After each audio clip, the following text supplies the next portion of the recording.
నమస్తే, welcome to editor analysis. కొంతమంది ఉంటారండి, వాళ్ళు ఏం మాట్లాడినా సరే అది వైరల్ అవుతుంటుంది.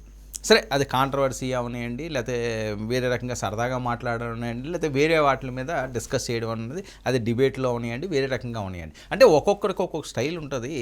ఆ స్టైలు వాళ్ళని వార్తల్లోకి వాళ్ళు అనుకోకుండానే ఎక్కిస్తుంటుంది. ఆ డైలాగ్లో అవనివ్వండి, ఆ ఫ్లో అవనివ్వండి, ఇలాంటి దేనిలో తనదైన స్టైల్తో మరోసారి వార్తల్లో ఇప్పుడు నటుడు నిలిచాడు. ఎవరో నటుడు అంటే అందరికీ సుపరిచితుడు, ఈశ్వర పవనేశ్వర బండ్ల గణేష్ గారు.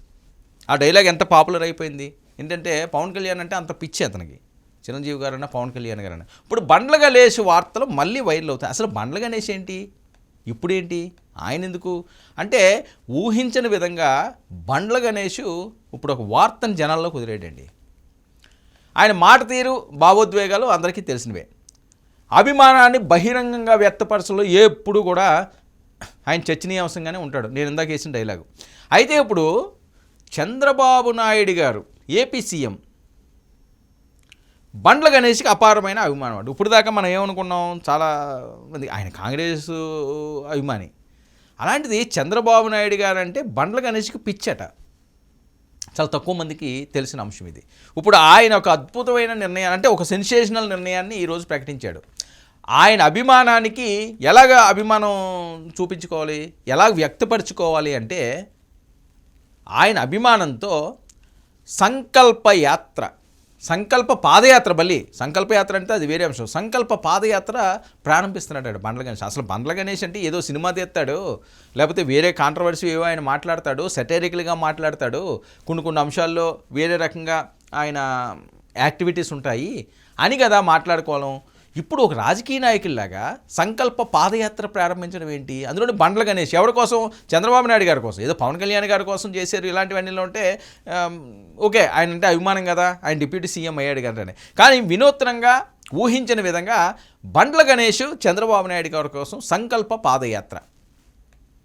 అయితే బండ్ల గణేష్కి చంద్రబాబు నాయుడు గారు కేవలం ఒక రాజకీయ నాయకుడు కాదట, ఒక ఐడియల్ ప్రేరణట బండ్ల గణేష్ గారు. అంటే ఈయన ఏమైనా రాజకీయాల్లోకి వస్తున్నారని కూడా కొన్ని వార్తలు వస్తున్నాయి. తెలుగుదేశం పార్టీ నుంచి మళ్ళీ ఏమైనా ఈయన ఆశిస్తున్నాడని. అంటే చంద్రబాబు రాజకీయ కాలంగా కష్టకాలం ఎదుర్కొన్న సమయంలో సురక్షితంగా బయటపడాలని తిరుమల శ్రీవారిని ప్రార్థించిన బండ్ల గణేష్ అటండి.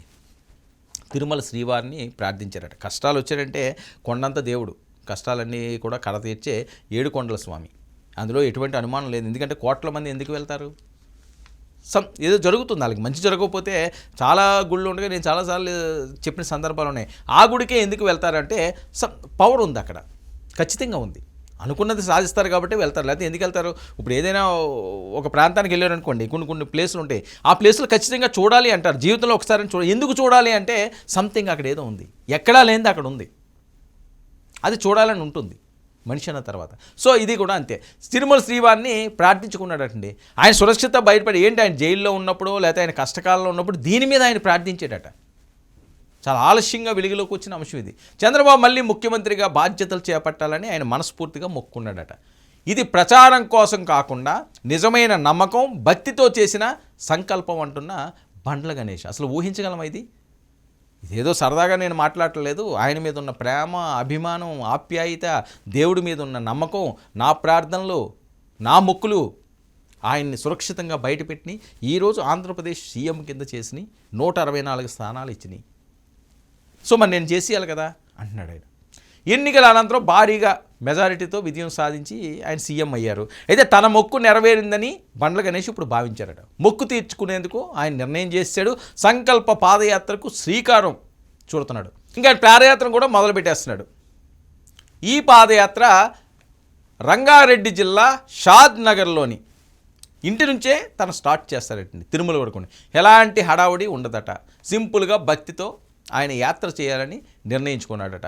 సుమారు 500 కిలోమీటర్ల కాడినడకన ప్రయాణించి తిరుమల ఆయన చేరుకోవాలని ఆయన సంకల్పం. ఆ రకంగానే ఆయన చేస్తున్నారు. అయితే దీనికి సంబంధించి శారీరకంగా మానసికంగా కఠినమైన ప్రయాణమైనని ఆయన పేర్కొంటాడు. 500 కిలోమీటర్లు ఆల్ ఆఫ్ సడన్గా ఇదేదో వాకింగ్ వెళ్ళడం రోజు వేరు, 5-10 కిలోమీటర్లు తిరగడం ఏదో కొవ్వు తగ్గించుకోవడానికో లేకపోతే ఆ స్ట్రెస్ రిలీఫ్ అవ్వడానికో లేకపోతే వేరే ఏమైనా ఉంటాయి, మంచిది కాబట్టి ఎక్సర్సైజ్ చేయడంలో తప్పలేదు, ఇలా కరెక్టే.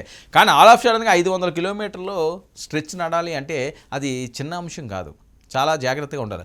ఈ యాత్రను ఒక ఆధ్యాత్మిక అనుభవంతో మార్చుకోవాలని ఆయన ఆలోచన చేస్తున్నాడు. అంతేకాకుండా అక్కడితోటి ఆయన ఆకుండా మార్గ మధ్యలో దేవాలయాలు ఉంటాయి, పవిత్ర స్థలాలు ఉంటాయి, అవన్నీ కూడా ఆయన సందర్శించుకుంటూ ఈ యాత్రను కొనసాగిస్తాడు. యాత్రలో ఎలాంటి రాజకీయ నినాదాలు ప్రచారాలు ఉండవు, నేను భక్తితోనే వెళ్తున్నాను, ఇది పూర్తిగా వ్యక్తిగత భక్తికి సంబంధించిన యాత్ర మాత్రమేనని ఆయన అంటున్నాడండి.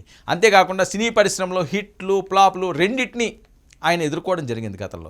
అంతేకాకుండా సోషల్ మీడియాలో పెద్ద ఎత్తున చర్చకు దారితీసిన బండ్ల గణేష్ యాత్ర. ఇప్పుడు ఆయన ఏం మాట్లాడినా మాటల్లో వైరల్, ఇప్పుడు చేతల్లో వైరల్ అవుతున్నాడు.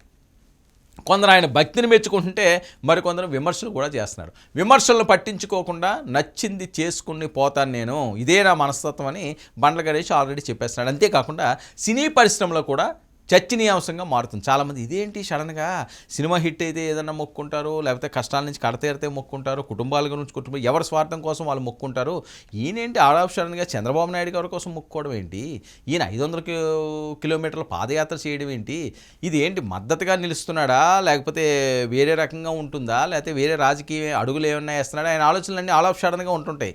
సో ఈ రకంగా కొంతమంది మద్దతు ఇస్తున్నారు, కొంతమంది విమర్శిస్తున్నారు.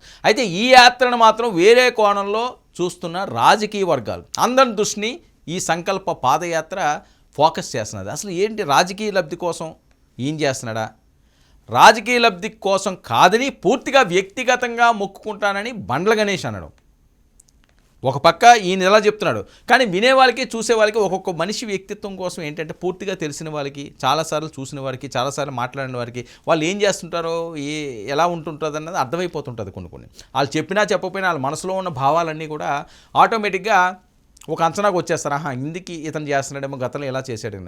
సో ఎవరేమైనప్పటికీ కూడా సంకల్ప పాదయాత్ర అని చెప్పి చంద్రబాబు నాయుడు గారి కోసం బండ్ల గణేష్ చేయడం సోషల్ మీడియాను షేక్ చేస్తున్నది. మరి యాత్ర ఏ రకంగా సాగుతుందో, ఇంకా మరి ఎన్ని మెరుపులు మెరుస్తాడో బండ్ల గణేష్ చూడాలి.